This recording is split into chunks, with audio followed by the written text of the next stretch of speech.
Descubrí que mi familia me había borrado de la misma forma en que los extraños se enteran de los chismes, a través de una foto que nunca debí ver.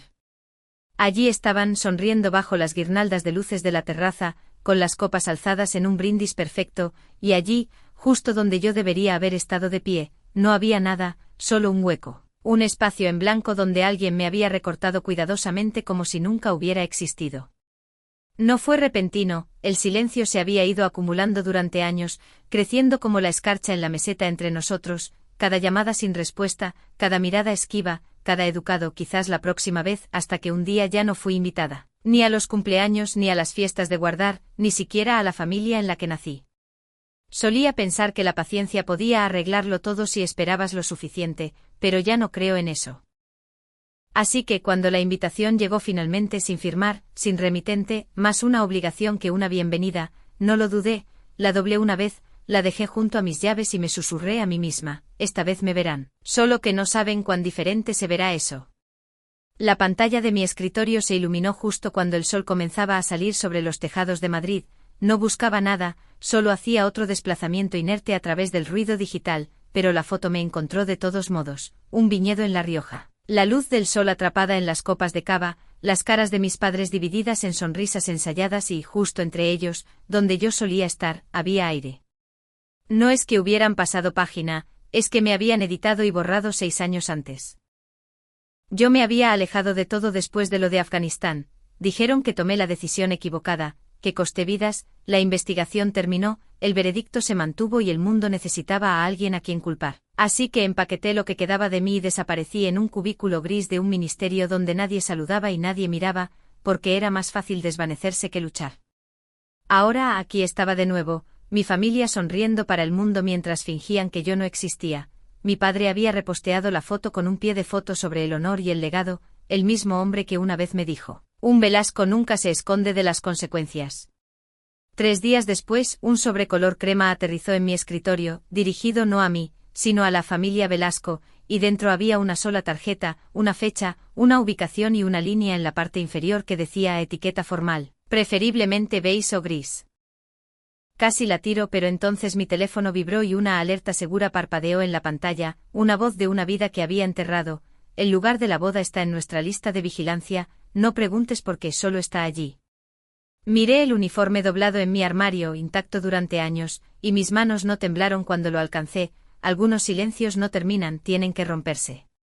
El camino de regreso a la casa familiar en las llanuras de Castilla se sintió interminable, una vieja cicatriz reabriéndose con cada kilómetro, con el viento empujando a través de los campos, lo suficientemente frío como para picar a través del cristal. Cuando finalmente entré en el camino de grava, la casa se veía exactamente como la había dejado, con los farolillos del porche todavía parpadeando y la pintura de la fachada algo desconchada. Pero el calor que una vez vivió allí se había vaciado hacía mucho tiempo. Mi madre abrió la puerta, Carmen Velasco, pequeña y cuidadosa, como alguien que había pasado toda una vida evitando movimientos bruscos, me estudió durante un latido antes de susurrar que me veía mejor de lo que esperaba. Mi padre ni siquiera se molestó en levantarse, simplemente bajó su periódico a veces el tiempo suficiente para decir que le sorprendía que tuviera el descaro de volver. No respondí, ambos ya habíamos dicho demasiado hacía años. La cena fue silenciosa, del tipo que te consume más que la propia comida. Marta, mi hermana pequeña, apenas levantó la vista de su móvil, cada gesto ensayado, educado, mecánico, y cuando le pregunté si estaba lista para la boda, sonrió sin mostrar los dientes y dijo, todo está solucionado, él se encarga de todo. Luego se excusó antes de que pudiera preguntar quién era él. Más tarde esa noche, mientras me ponía el abrigo para irme al hostal del pueblo, mi madre apareció en el pasillo sosteniendo una pequeña caja plateada, del tipo que esperarías que contuviera joyas, pero cuando la abrí, solo había una nota doblada dentro con 3 líneas. Alguien está vigilando a Marta, no dejes que la historia se repita. Levanté la vista, pero ella ya se estaba dando la vuelta, con el rostro pálido bajo la luz de la cocina, y dijo en voz baja que algunas cosas no podían decirse en esa casa. Quise preguntar qué quería decir con historia, pero ya lo sabía, era la misma palabra que la gente había susurrado hace 6 años, la que había enterrado mi nombre. Cuando me alejé conduciendo, las luces de la casa todavía brillaban detrás de mí, constantes como siempre, pero no podía quitarme la sensación de que algo dentro de ese lugar ya había cambiado, como una tormenta reuniéndose bajo las tablas del suelo. A la mañana siguiente me senté en un rincón de una cafetería en Toledo con el portátil abierto y las manos envueltas alrededor de una taza de café con leche que hacía tiempo que se había enfriado. Escribí el nombre del lugar de la boda en un portal de búsqueda clasificada, Pazo de la Luz, en Las Rías Baixas, Galicia. En segundos, los resultados hicieron que se me cerrara el estómago. La finca era uno de los 3 sitios marcados bajo investigación de defensa, sospechoso de transmisiones de datos encubiertas a canales extranjeros. Envié las coordenadas a Andrés, mi antiguo contacto, y su respuesta llegó rápido: confirmado, rastreamos un repetidor satelital de Meridiano Corona cerca de esa finca, alguien está usando eventos civiles como tapadera para transferencias de datos. Meridiano Corona, el nombre solo fue suficiente para helarme la sangre. Eran los mismos contratistas que habían trabajado en la red Aries, el proyecto de IA militar que una vez dirigí antes de que todo se fuera al infierno, el proyecto que había sido cerrado, declarado un fracaso, y yo había sido el fracaso al que culparon. Saqué la invitación de boda de mi bolso y, leyéndola de nuevo en la esquina, tan pequeña que podría haberse pasado por alto, vi unas letras cursivas que brillaban débilmente: patrocinado por Meridiano Corona. Llamé a Andrés, mi voz apenas se elevaba por encima de un susurro. ¿Por qué ella? ¿Por qué mi hermana? Y él hizo una pausa antes de responder: no es a ella, Elena, es a ti. Quieren asegurarse de que nunca limpies tu nombre, y si entierran estos datos, te entierran para siempre. Terminé la llamada y me quedé sentada allí durante mucho tiempo, mientras el viento afuera arrastraba las hojas por los adoquines y hacía vibrar las ventanas de la cafetería. Atrapé mi reflejo en el cristal, más duro ahora, mayor, despojado de cualquier suavidad que solía vivir en mis ojos, y ese fue el momento en que dejé de preguntarme si debería ir a la boda, pues ya no era una invitación, era una citación al último campo de batalla que me quedaba. El cielo gallego era una mancha gris de niebla cuando llegué al Pazo de la Luz. A través de la bruma, el letrero dorado decía: la boda Velasco Calvel, y debajo, en letra más pequeña: patrocinado por Meridiano Corona. Un nombre de empresa que pensé que había enterrado con mi pasado, ahora grabado bajo la celebración de mi familia. Me deslicé entre la multitud con un vestido gris, el color de alguien que intenta no existir, y la mujer en la mesa de recepción me pidió mi nombre sin levantar la vista. Cuando se lo dije, sus manos se congelaron sobre la tableta. Lo intentó de nuevo y luego ofreció una sonrisa tensa y ensayada, porque mi nombre no estaba allí. Me llevó a los asientos sobrantes junto a la puerta de servicio, lejos de las cámaras, lo suficientemente cerca como para escuchar el zumbido de los generadores. No me habían olvidado, me habían borrado deliberadamente. Desde mi rincón, vi los candelabros brillar, el eco de las risas, la ilusión de felicidad repitiéndose sin fin, y cerca del fondo, 2 hombres con trajes oscuros merodeaban sobre la mesa de sonido con insignias brillando con el logotipo que temía: Meridiano Corona. Levanté mi teléfono fingiendo tomar una foto, y a través del zoom capté a uno de ellos insertando un USB plateado. Una línea apareció en la pantalla del mezclador: canal de audio red Aries conectado. Estaban transmitiendo datos, no música. Me levanté para acercarme, pero mi madre bloqueó mi camino. Sus ojos eran una advertencia envuelta en miedo, y me susurró que no arruinara esto. Le pregunté si quería la verdad más que la paz, y ella se dio la vuelta. Esa fue su respuesta y la maldición de nuestra familia.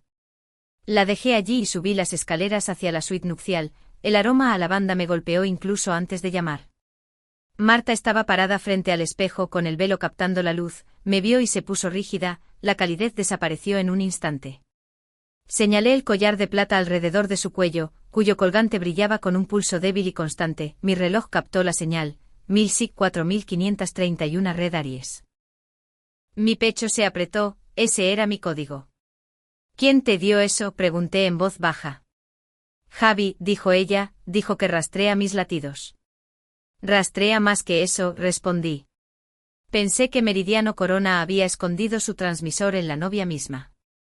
Estás enviando datos en vivo a una red de defensa robada, le dije, pero ella se rió frágil, sacudiendo la cabeza, y luego la ira reemplazó a la confusión. Para esto, Elena, no hoy, esto no se trata de ti. Su voz se quebró en la última palabra, pero no se quitó el collar.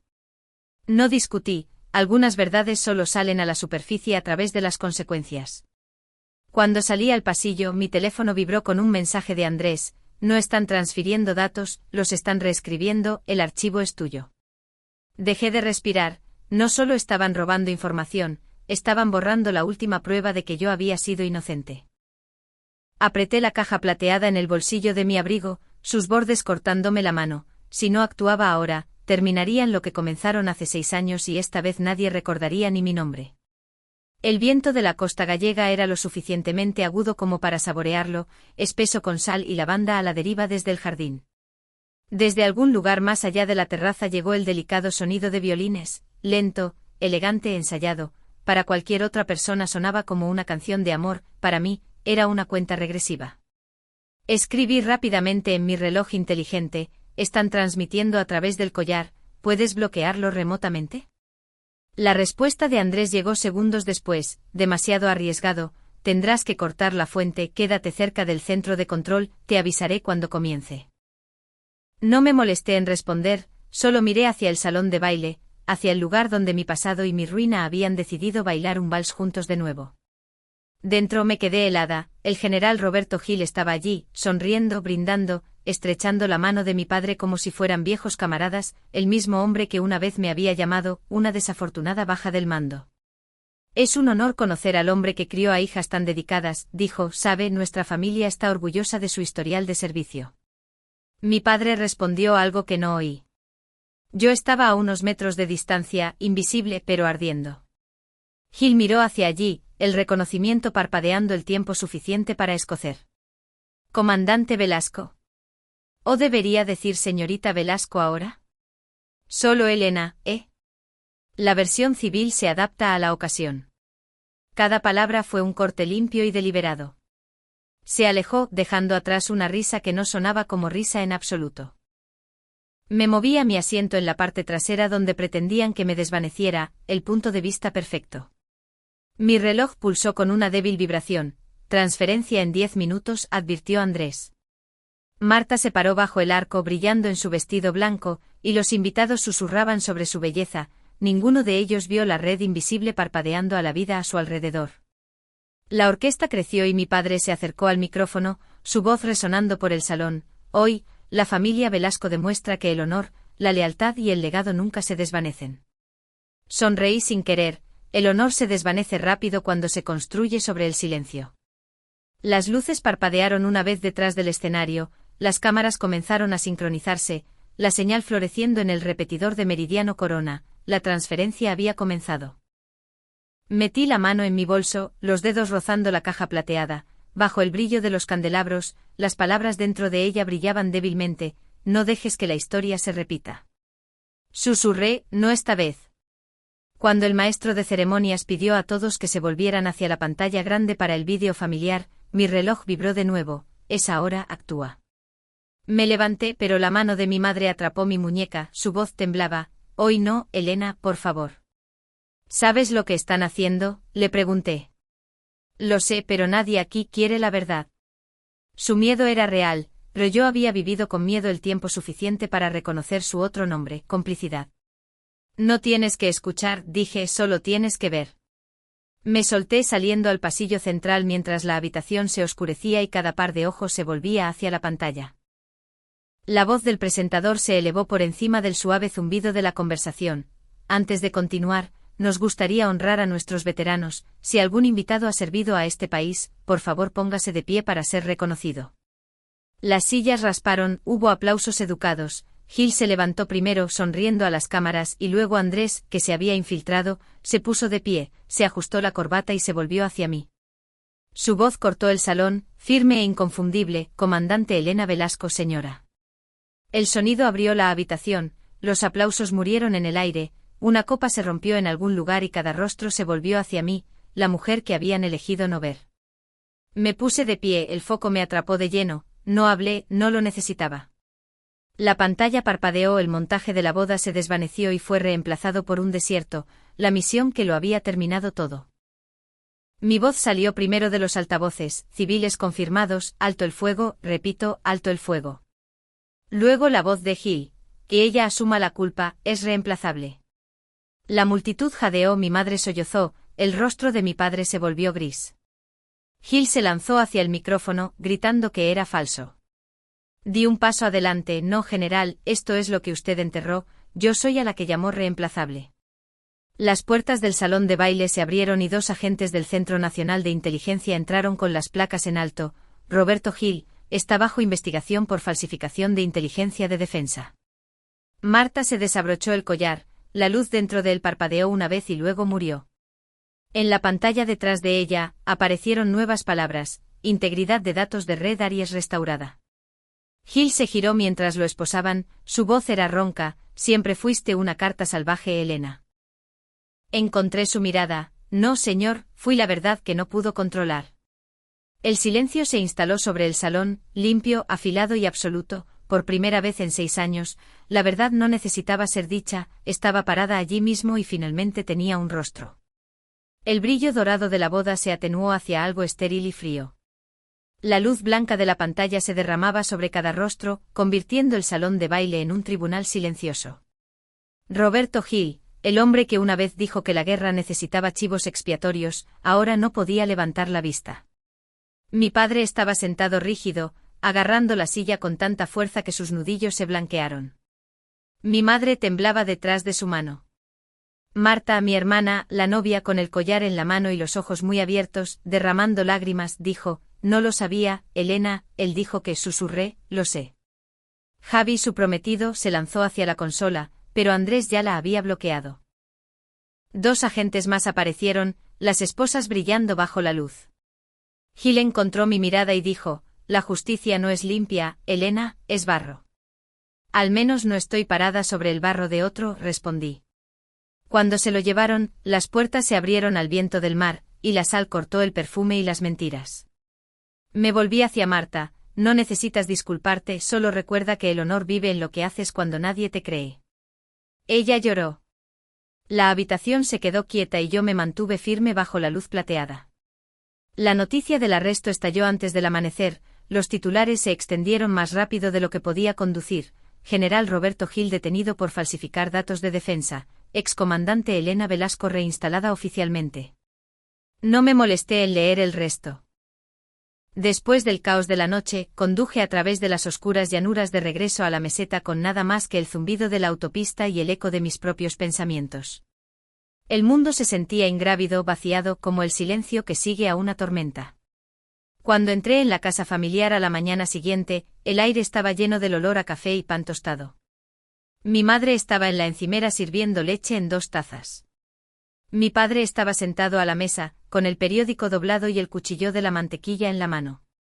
Marta estaba allí también, con el pelo sin cepillar, un jersey holgado y los ojos bordeados de un rojo insomne. Nadie habló. Mi madre puso una taza frente a mí, su mano temblaba ligeramente. Elegimos proteger el apellido, no la sangre, dijo suavemente. Por primera vez en años encontré sus ojos y no vi distancia, solo reconocimiento. Mi padre dobló el periódico hacia adentro: no sé por lo que pasaste, pero anoche vi quién eres, y nunca he estado más orgulloso.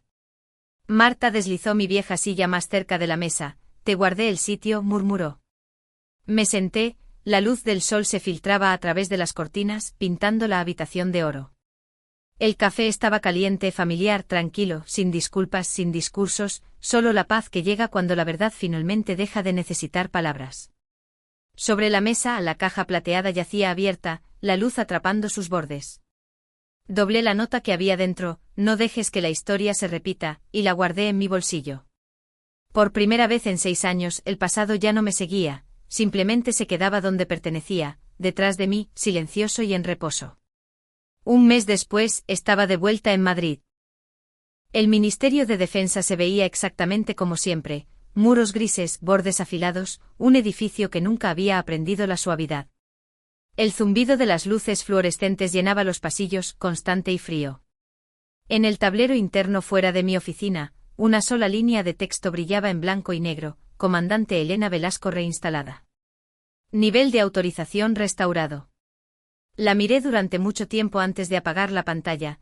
Ya no necesitaba mi nombre en negrita para creerlo, la verdad ya había hecho su trabajo. Del cajón, saqué la vieja taza de cerámica de mi abuela, descascarillada en un borde, y vertí agua caliente sobre una dosis de café soluble. El vapor se elevó lento y familiar, el aroma conectándome a tierra de una manera que nada más podía. Olía a mañanas en el pueblo, tranquilas, honestas, sin pretensiones. El teléfono sonó. La voz de mi madre llegó a través de la línea, suave y cuidadosa: se acerca la Nochebuena, ¿vendrás a casa este año? Sonreí débilmente, mis ojos siguiendo el remolino de hojas amarillas fuera de la ventana en el paseo de la Castellana. No necesito invitación, mamá. Hubo silencio, luego un sollozo tranquilo en el otro extremo. Dejé que colgara allí, gentil, tácito, suficiente.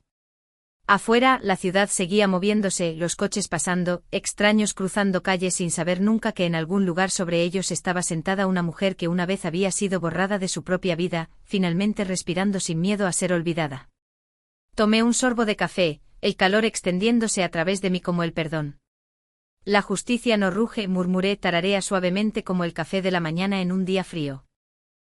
La luz del sol cruzó mi escritorio, golpeando la insignia plateada que yacía allí, desgastada, con cicatrices, pero aún brillante.